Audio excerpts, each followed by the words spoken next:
Mark Anthony Fernandez ang di umano'y sex video scandal. Naku, tila muling napansin ni Mark Anthony Fernandez. Pero sa pagkakataong ito, hindi ito para sa latest role niya sa pelikula o sa isang nakakataba ng puso na interview, ito ay dahil sa di umano'y sex video scandal. Ayon sa buzz sa social media, may kumakalat na video na nagtatampok ng isang hubad na lalaki na may kapansin-pansin na pagkakahawig kay Fernandez.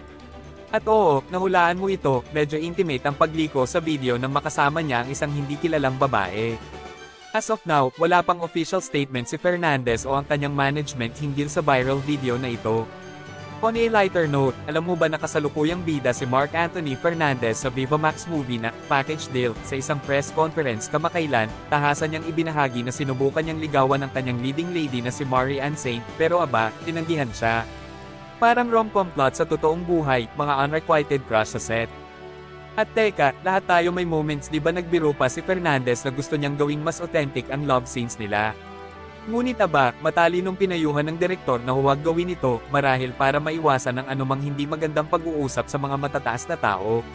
By the way, nahuli mo ba yung tidbit na si Fernandez ay anak ng actress-politician na si Alma Moreno at ng yumaong action star na si Rudy Fernandez? Ang mga koneksyon sa pamilya sa showbiz ay laging ginagawang kawili-wili.